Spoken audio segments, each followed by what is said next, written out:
नमस्कार, grand news में आपका स्वागत है। मैं हूं शाहीन। ग्रैंड न्यूज की खबरों से पहले आइए नजर डालते हैं आज की हेडलाइंस पर। धूमधाम से मनाया गया भिलाई विधायक देवेंद्र यादव का जन्मदिन। इस अवसर पर श्री राम चौक का हुआ लोकार्पण व नामकरण। सड़क चौड़ीकरण को लेकर हुआ भेदभाव, हिंदू संगठन ने किया आंदोलन। भारती जी श्री श्री महास्वामी पहुंचे दुर्ग। इंटक ने किया कर्मचारियों का नुकसान। बीएमएस कार्यकर्ताओं की बैठक में मान्यता को लेकर चिंतित कर्मचारी तक पहुंचने के लिए होगी कवायद। एसीसी प्रबंधन की तानाशाही से प्रतिनिधि भी नाखुश। कर्मचारियों की समस्याओं को लेकर नहीं होते अवगत। ग्रैंड न्यूज में अब खबरें विस्तार से। भिलाई विधानसभा क्षेत्र के लाडले व लोकप्रिय विधायक देवेंद्र यादव का जन्मदिन आध्यात्मिक व पूजा से प्रारंभ हुआ और शाम से रात तक विभिन्न अनुष्ठान में ही व्यस्त रहे। सुबह होते ही प्रति वर्षानुसार सेक्टर 9 में बजरंगबली की पूजा अर्चना कर भगवान से नगर सहित पूरे प्रदेश की खुशहाली के लिए प्रार्थना की। शाम 6 बजे जोन 2 खुर्सीपार को आकर्षक झांकियों की तरह श्रीराम चौक का लोकार्पण किया। साथ ही भिलाई के महापौर नीरज पाल भी मौजूद रहे। भिलाई क्षेत्र के हरदिल अजीज विधायक सरल व सौम्य देवेंद्र यादव अपने अवतरण दिवस पर सेक्टर 9 स्थित हनुमान मंदिर में पूजा अर्चना करने पहुंचे। उनके साथ परिवार के अन्य सदस्य भी उपस्थित थे। उसके बाद अपने हाउसिंग बोर्ड जाकर परिवार के बड़े बुजुर्गों से आशीर्वाद लिया। सुबह से ही उन्हें बधाई देने वालों का तांता लगा रहा। शाम 6 बजे जोन 2 खुर्सीपार के चौक को दर्शनीय स्थल बनाने के लिए श्री राम भगवान के विभिन्न प्रसंगों को प्रस्तुत करती हुई कलाकृति का लोकार्पण महापौर भिलाई निगम नीरज पाल, सभापति बंटी गिरवर साहू, जिला कांग्रेस कमेटी अध्यक्ष मुकेश चंद्राकर, विधायक प्रतिनिधि व MIC मेंबर एकांश बंछोर, लक्ष्मीपति राजू, सीजू एंथोनी, जोन 4 अध्यक्ष भूपेंद्र यादव, पूर्व पार्षद सुनील चौरे सहित हजारों कार्यकर्ताओं की उपस्थिति में विधायक देवेंद्र यादव ने किया।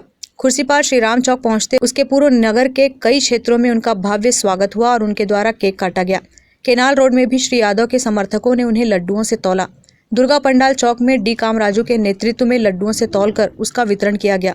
श्री राम चौक तक ढोल ताशे से नाचते हुए युवकों के साथ विधायक श्री यादव अपने काफिले से पहुंचे। यहाँ पर रुद्राभिषेक व केक काटकर जन्मदिन सेलिब्रेट किया गया। विधि विधान के साथ मंत्रोच्चार के साथ आकर्षक श्री राम चौक का लोकार्पण विधायक देवेंद्र यादव ने किया। उसके बाद महाआरती में शामिल हुए। श्री राम चौक में विधायक के जन्मदिन पर हजारों दिए जगमगा रहे थे। स्वस्फूर्त कांग्रेस जन यहाँ पर हजारों की संख्या में शामिल हुए। आकर्षक आतिशबाजी व रंगीन झालरों से पूरा क्षेत्र जगमगा उठा।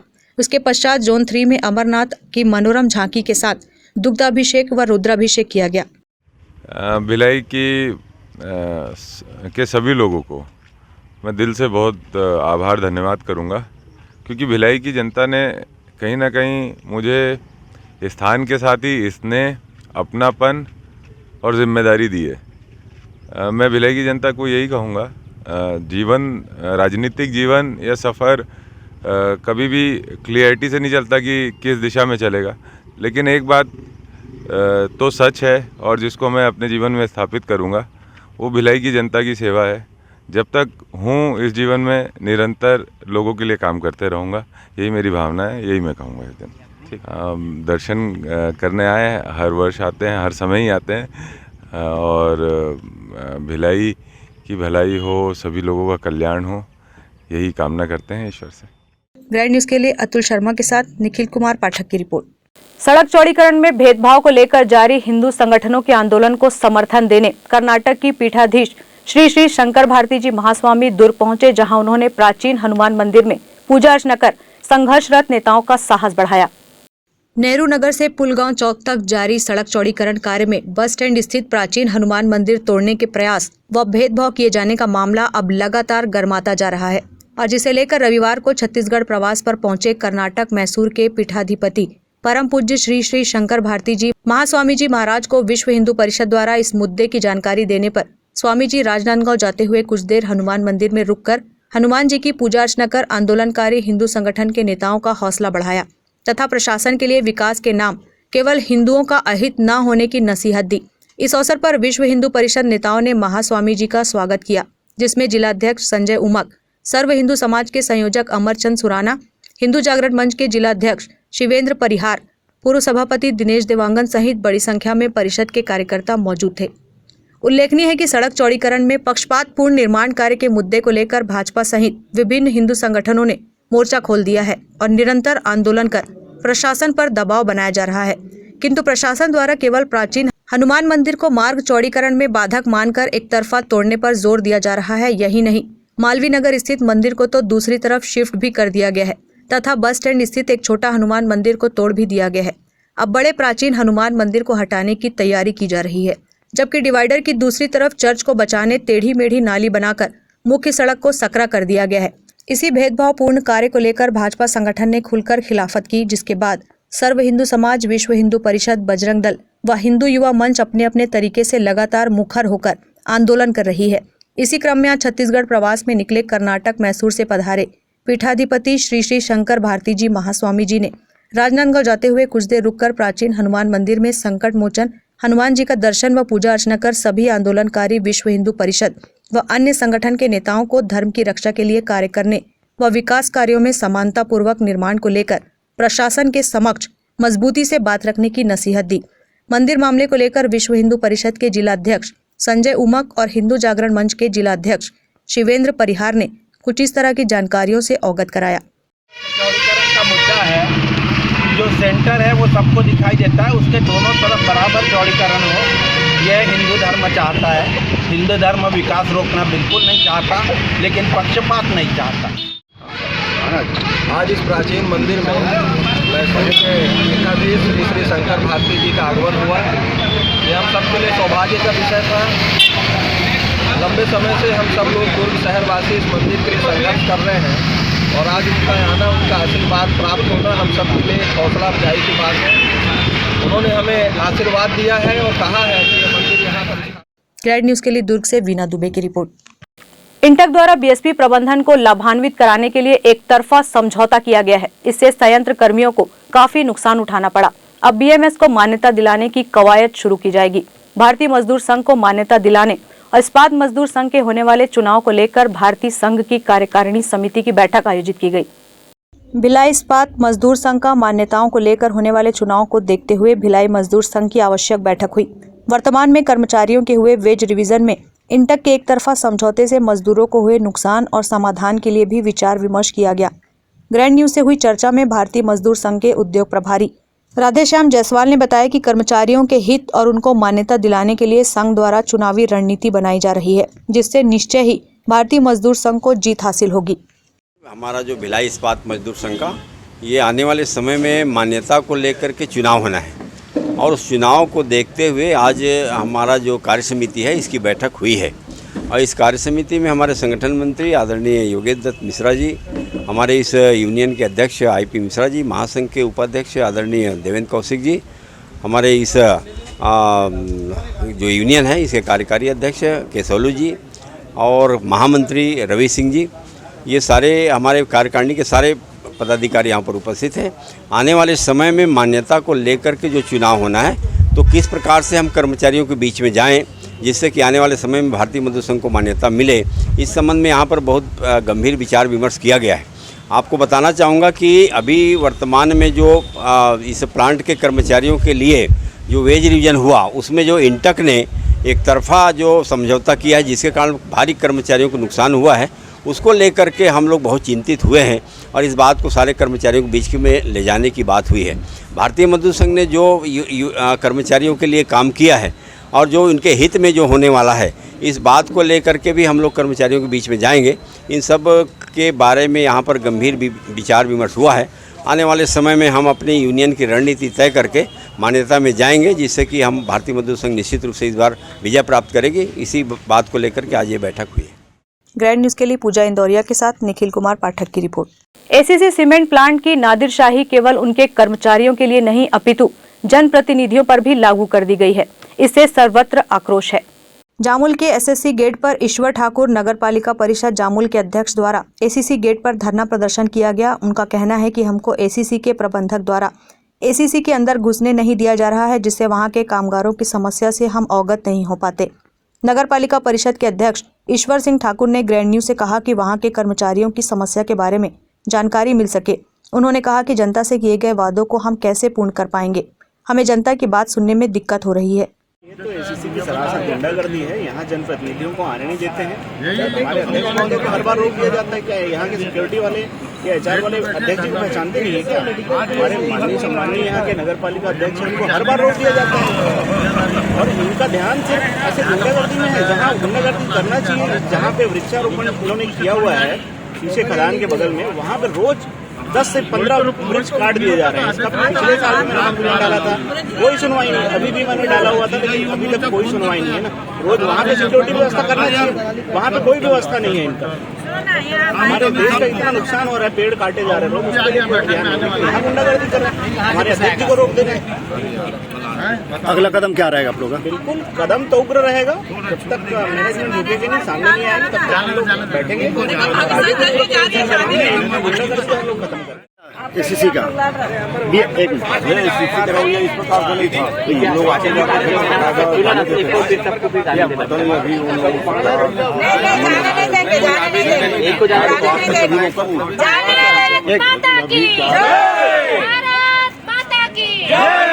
क्या कहना है उसके बाद? ये अगर ऐसी रवैया रहा तो सरकार का ऐसी जो रवैया अपना रहा है वो गलत है।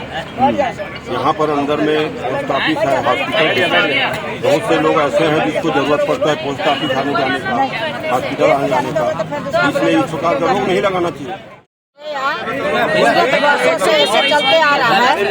जबकि हम लोग जनप्रतिनिधि है, जनता का सेवा के लिए चुने हैं, तो कभी भी आते हैं तो यहाँ रोकना उसको बहुत गलत है, रोकना नहीं चाहिए। जबकि बाहर से कर्मचारी के यहाँ पर रखा जाता है, जामुन को जनप्रतिनिधि को यहाँ आने नहीं देता है, ये गलत है। जब तक मैनेजमेंट यहाँ नहीं आएगा, इसका निराकरण के बारे में बात नहीं करेगा, हम लोग यहाँ से उठेंगे नहीं।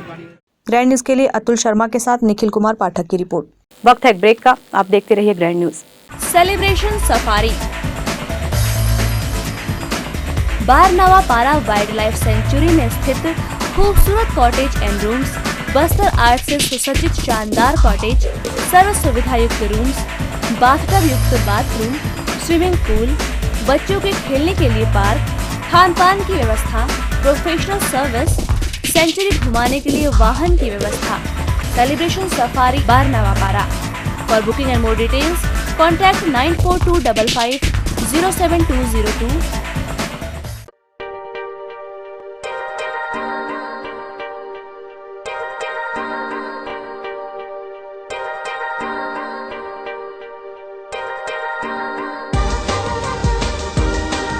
Relationships are forever. Out of all loved ones, your children are most precious. One of our biggest dreams is to give our children's marriage the top in luxury and facility.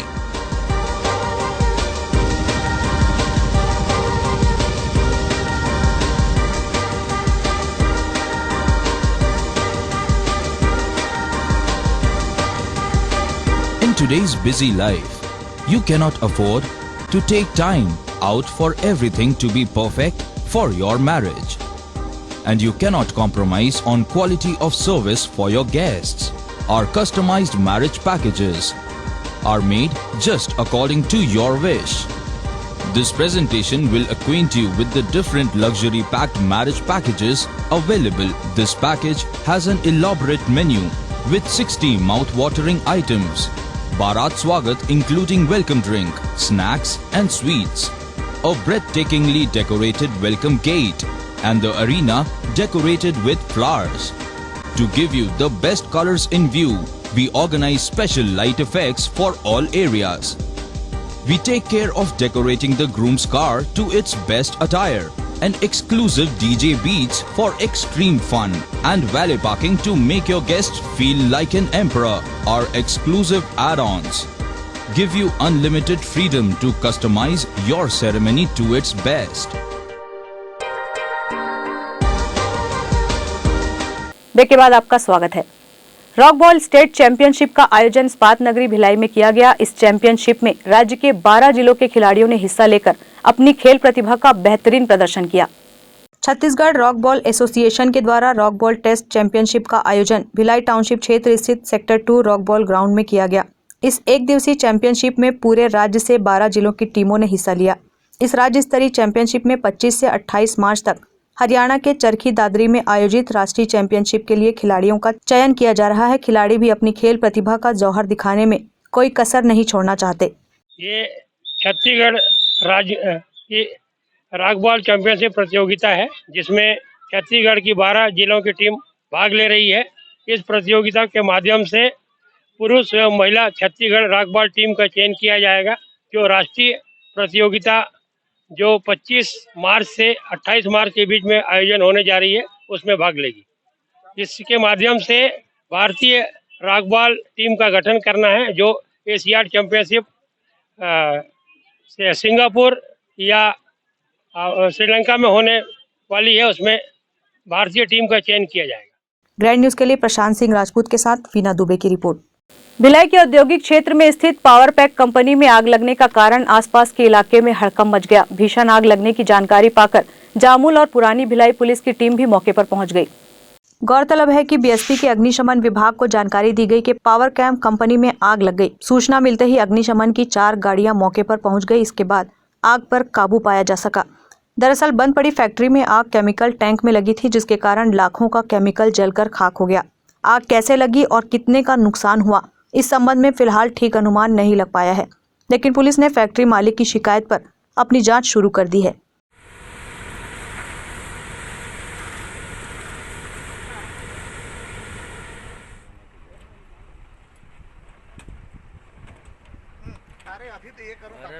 थोड़ा सा वो हो जाएगा ना। ग्रैंड न्यूज के लिए प्रशांत सिंह राजपूत के साथ वीना दुबे की रिपोर्ट।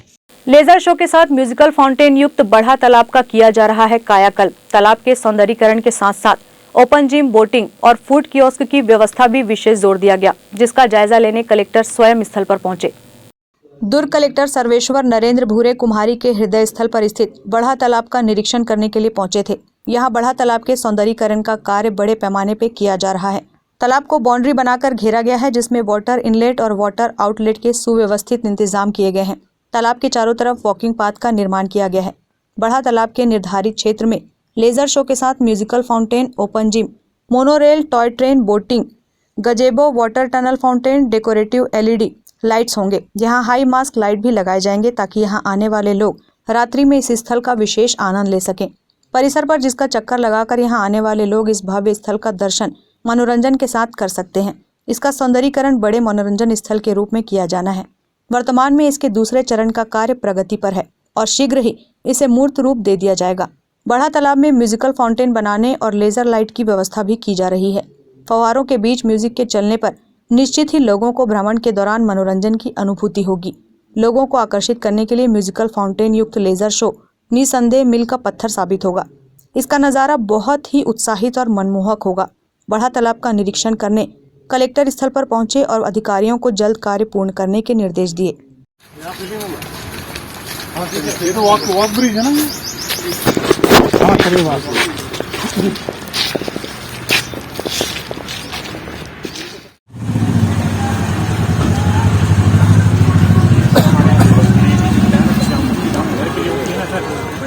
ग्रैंड न्यूज के लिए प्रशांत सिंह राजपूत के साथ वीना दुबे की रिपोर्ट। कर्नाटक मैसूर में चल रही राष्ट्रीय साइकिल पोलो चैंपियनशिप में तीसरे दिन भी बीएसपी के बालकों द्वारा शानदार प्रदर्शन किया गया। सीनियर दल ने केरल को हराया और पहुंचे फाइनल में। कर्नाटक मैसूर में चल रही 36वीं सब जूनियर बालक, 40वीं जूनियर बालक और 42वीं सीनियर पुरुष की चैंपियनशिप में सीनियर पुरुष दल ने केरल को हराकर फाइनल में जगह बना ली, जिसमें बीएसपी के गुलशन बारले ने 5 गोल, दुष्यंत बारले ने 5 गोल, विकास कुमार ने 2 गोल व शैलेंद्र गेंद्रे ने 1 गोल दागे। जूनियर बालक दल ने भी राजस्थान को हराकर फाइनल में प्रवेश किया, जिसमें बीएसपी के निखिल निर्मलकर ने 5 गोल, योगेश्वर ने 3 गोल, विश्वनाथ ने 3 गोल, मनीष साहू ने 1 गोल, माधव कोरी ने 1 गोल व जगदलपुर के बलराम ने 1 गोल दागे। वहीं सब जूनियर बालक ने आंध्र प्रदेश को परास्त कर सेमीफाइनल में जगह बना ली है, जिसमें बीएसपी के कृष्णा ने 4 गोल, निखिल ने 3 गोल, पीयूष ने 1 गोल, बिलासपुर के निखिल रॉय ने 1 गोल व रायगढ़ के आशु प्रधान ने 1 गोल किए। ग्रैंड न्यूज के लिए पूजा इंदौरिया के साथ निखिल कुमार पाठक की रिपोर्ट। वक्त है एक और ब्रेक का, आप देखते रहिए ग्रैंड न्यूज। मैं जब अपने बालों को कोम करती थी तो मेरे काफ़ी ज़्यादा बाल कोम्बिंग से टूट जाते थे और सीजनल चेंजेस की वजह से डैंड्रफ भी होता था। फैमिली में भी कुछ लोगों को ये प्रॉब्लम थी। तब मुझे मेरी फ्रेंड ने वास्तु गुरुजी हेयर ऑयल सजेस्ट किया, जिसके सिर्फ 2 यूजेस बाद ही मुझे ऐसा लगा जैसे मेरी स्कैल्प क्लीन महसूस हो रही है और सिर्फ 4 वॉशेस बाद ही मेरी हेयर फॉल और डैंड्रफ की प्रॉब्लम ऑलमोस्ट जड़ से खत्म हो गई। और इस ऑयल की सबसे अच्छी बात यह है कि ये होममेड है, और उससे भी अच्छी बात यह है कि ये वर्क करता है।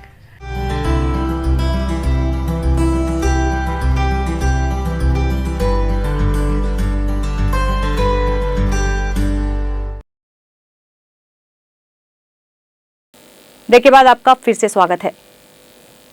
शादी का झांसा देकर महिला के साथ बलात्कार करने वाले आरोपी देवेंद्र कुमार मांझी को मोहननगर पुलिस ने मध्य प्रदेश से गिरफ्तार कर लिया है। महिलाओं की सुरक्षा को लेकर दुर्ग पुलिस लगातार प्रयासरत है। इसी तारतम्य में पीड़िता ने दिनांक 5/2/22 को थाने में उपस्थित होकर रिपोर्ट दर्ज कराई कि आरोपी देवेंद्र कुमार मांझी, जिसकी उम्र 30 साल है और वह वार्ड क्रमांक 1 मठपारा पोस्ट खेत गांव जिला अनूपपुर मध्य प्रदेश का है, और पीड़िता को शादी का प्रलोभन देकर जबरदस्ती शारीरिक संबंध बनाकर मध्य प्रदेश फरार हो गया। पीड़ित की रिपोर्ट पर मोहननगर थाने में आरोपी देवेंद्र कुमार मांझी के विरुद्ध अपराध दर्ज कर विवेचना में लिया गया है। प्रकरण की गंभीरता को देखते हुए तत्काल थाने से टीम बनाकर आरोपी की पता तलाश कर आरोपी के निवास स्थान जिला अनूपपुर मध्य प्रदेश से उसे विधिवत गिरफ्तार कर माननीय न्यायालय न्यायिक रिमांड पर भेज दिया गया है। मामले को लेकर मोहननगर थाना प्रभारी जितेंद्र वर्मा ने कुछ इस तरह की जानकारी दूरभाष के माध्यम से दी। हाँ मैडम बताइए। जी सर, ये जो अनूपपुर मध्य प्रदेश से इसको गिरफ्तार किया गया है, मांझी है कोई देवेंद्र कुमार मांझी, किस तरह का मामला था सर? ये महिला ने थाने में आकर 376 का रिपोर्ट लिखाया था जी जी शादी का प्रलोभन देकर बलात्कार किया गया शादी संबंध जी जी, और उसके बाद से आरोपी अपने गृहग्राम फरार हो गया था जी। पुलिस टीम द्वारा जाकर लायक कर गिरफ्तार किया जाकर आज न्यायालय में पेश किया गया। सर, महिला कहाँ की रहने वाली है? महिला दुर्ग जिले की ही रहने वाली है। तो ये आरोपी जो है वो वहाँ से आया करता था दुर्ग? हाँ, उस समय ये यहाँ काम करता था, पहले यहाँ पे ही रहता था जी। और आरोपी के खिलाफ और भी कोई आपराधिक प्रकरण दर्ज है? नहीं, और तो कुछ दूसरे मामले अभी दर्ज नहीं है। फिलहाल इस कार्रवाई में थाना मोहननगर के उमेश ठाकुर, सत्यनारायण पाठक और वेद प्रकाश की विशेष भूमिका रही। ग्रैंड न्यूज के लिए दुर्ग से वीना दुबे की रिपोर्ट। छत्तीसगढ़ मंच संस्था द्वारा पुराना बस स्टैंड में बॉलीवुड के प्रमुख संगीत जगत की विभूतियों को सांगीतिक श्रद्धांजलि अर्पित की गई। इस दौरान उनके गाए गीतों और कंपोजिंग को सरसता के साथ बच्चों ने प्रस्तुत किया। छत्तीसगढ़ मंच के द्वारा आज दुर्ग के पुराना बस स्टैंड में स्वर्गीय लता मंगेशकर एवं स्वर्गीय बप्पी लहरी को श्रद्धांजलि अर्पित करने के लिए एक कार्यक्रम का आयोजन किया गया, जिसमें कि दुर्ग विधायक एवं महापौर ने विशेष रूप से शिरकत की। इस अवसर पर बड़ी संख्या में शहरवासी कार्यक्रम में उपस्थित रहे एवं फिल्मी गीतों का लुत्फ उठाया। इस कार्यक्रम में छोटे बच्चों ने फिल्मी गीतों की प्रस्तुति दी। कार्यक्रम के बारे में जानकारी देते हुए आयोजक ने मीडिया को कुछ इस तरह से बताया।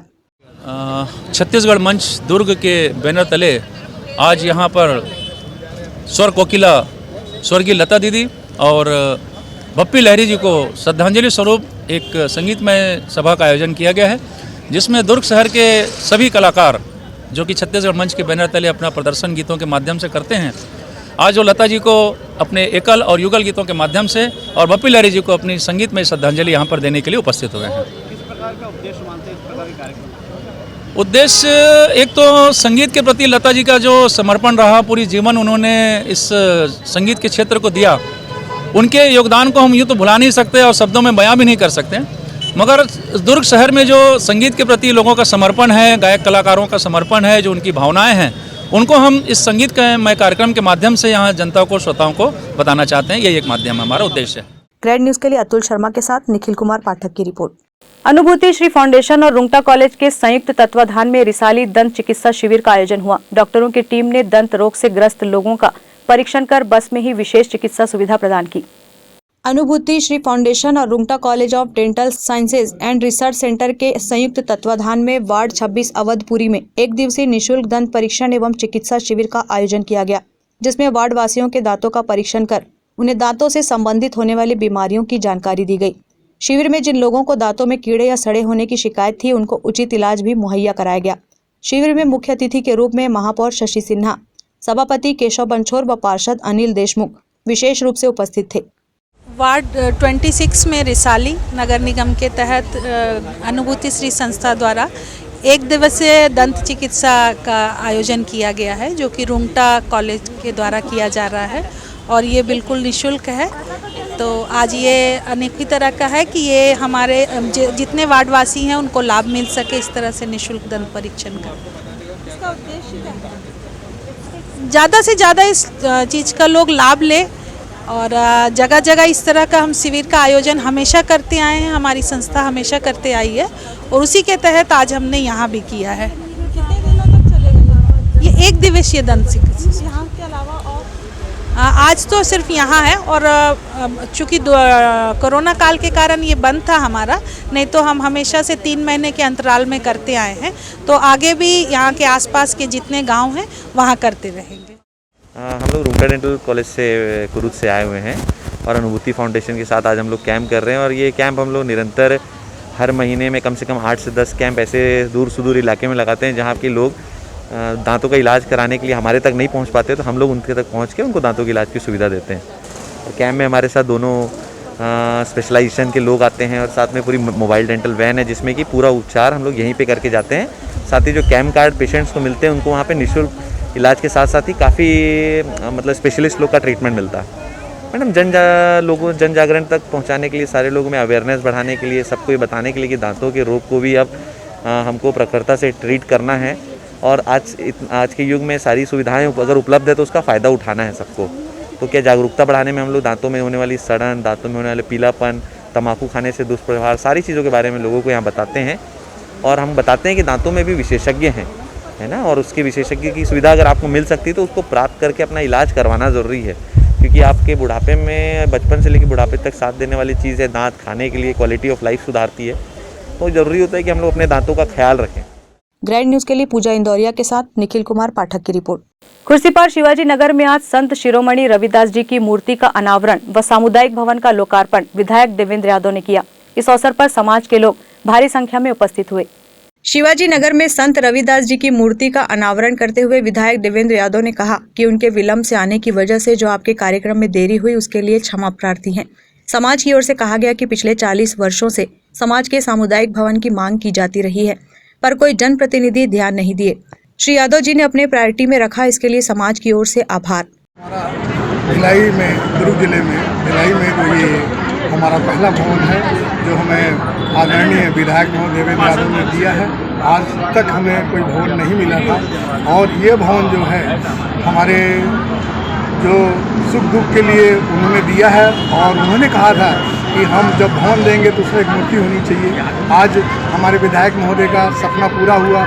इस भवन में हम संत शिरोमणि रविदास जी की मूर्ति स्थापना किए और हम ये चाहते हैं कि हमारे विधायक महोदय जी का आशीर्वाद हमेशा मिलता रहे और इस भवन भिलाई में, छत्तीसगढ़ जिले में, दुर्ग जिले में, छत्तीसगढ़ प्रांत में, दुर्ग जिले में अच्छा रोशन करे, इसका नाम हो, ऐसा सुंदर हम इसको बनाना चाहते हैं रविदास भवन को। इसमें हमारे विधायक महोदय जी ने सहयोग की भावना उत्पन्न की है और उन्होंने सहमति जाहिर की है कि हम आपको मदद करेंगे। संत शिरोमणि गुरु रविदास समाज संघ भिलाई के तत्वाधान में आज संत शिरोमणि गुरु रविदास जी की जयंती मनाई गई तथा इनकी मूर्ति स्थापना किया गया, जिसका हमारे मुख्य अतिथि आदरणीय देवेंद्र यादव जी, हमारे लाडले विधायक के द्वारा मूर्ति का अनावरण किया गया। हम रविदास समाज संघ के मानने वाले लोग आज अपने आप को गौरवान्वित महसूस कर रहे हैं कि हमारी वर्षों पुरानी मांग पूरी हुई। संत रविदास जयंती के अनावरण दिवस पर हार्दिक अभिनंदन करती हूँ। मैं वार्ड 51 की पार्षद श्रीमती मीरा बंजारे। ग्रैंड न्यूज के लिए प्रशांत सिंह राजपूत के साथ निखिल कुमार पाठक की रिपोर्ट। दुर्ग जिला अधिवक्ता संघ के सभी पदाधिकारी व सदस्य शनिवार को गंगरेल बांध धमतरी का भ्रमण करने आए। व्यावसायिक प्रतिद्वंदिता को भुलाकर सभी वकील आपस में घुल मिलकर एंजॉय किए। हंसले गाले ये दिन न मिलेंगे कल, थोड़ी खुशियाँ है थोड़े से ये पल। हंसले गाले ये दिन न मिलेंगे कल, थोड़ी खुशियाँ है थोड़े से ये पल। एक बार चली गई जो ये बहारें, लौट के न आएंगी गुजरी। कुम्हारी में खेल प्रेमियों को शीघ्र मिलेगा इंडोर बैडमिंटन कोर्ट और क्रिकेट स्टेडियम। नगर पालिका परिषद रिसाली का नवीन भवन नागरिकों के हित में तैयार हो रहा है। दुर्ग कलेक्टर सर्वेश्वर नरेंद्र भूरे कुम्हारी के दौरे पर थे, जहां उन्होंने कुम्हारी के इंडोर बैडमिंटन कोर्ट और क्रिकेट स्टेडियम पहुंचे। इंडोर बैडमिंटन कोर्ट का निर्माण कार्य पूर्ण हो चुका है, इसलिए उन्होंने इसे शीघ्र से शीघ्र आमजन के लिए खोले जाने की बात कही। क्रिकेट स्टेडियम का कार्य अभी अपने अंतिम चरणों में है। यहां उन्हें संबंधित अधिकारियों के द्वारा अवगत कराया गया कि स्टेडियम में 2 क्रिकेट पिच और 1 प्रैक्टिस पिच है। स्टेडियम में फ्लड लाइट की व्यवस्था भी की गई है, जिससे कि रात्रि में खेल का आनंद लिया जा सके। उन्हें वीआईपी गैलरी और स्पोर्ट्स प्लेयर के लिए बनाए गए चेंजिंग रूम से भी अवगत कराया गया। कलेक्टर ने इंडोर स्टेडियम कोर्ट के पूर्ण होने पर अपनी खुशी जाहिर की और कहा कि बैडमिंटन के खेल में देश में कई खिलाड़ी उभर कर सामने आ रहे हैं और अंतर्राष्ट्रीय स्तर पर भी अपना मुकाम हासिल कर रहे हैं। इसके शीघ्र खुलने से कुम्हारी के लोगों को भी एक प्लेटफॉर्म मिलेगा, जहां वो अपने खेल की प्रतिभा को निखार सकेंगे। बैडमिंटन कोर्ट संबंधित अधिकारियों को कोर्ट की उचित रखरखाव के लिए उन्होंने निर्देश दिए हैं। क्रिकेट स्टेडियम के कार्य में कलेक्टर ने तेजी लाने की बात कही और संबंधित अधिकारियों से स्टेडियम ग्राउंड को शीघ्र लेवलिंग करने के लिए कहा। उन्होंने ग्राउंड में अच्छे क्वालिटी के टर्फ ग्रास लगाने के लिए संबंधित अधिकारियों को निर्देशित किया, ताकि खिलाड़ी मैदान में खेल का आनंद ले सकें। उन्होंने कहा कि कुम्हारी को शीघ्र ही खेल से संबंधित इंडोर बैडमिंटन कोर्ट और क्रिकेट स्टेडियम की सौगात मिलेगी। खेल व निर्माण की दिशा में यह एक सकारात्मक पहल है, जिससे कि निश्चित ही कुम्हारी के लोगों को आने वाले समय में लाभ मिलेगा।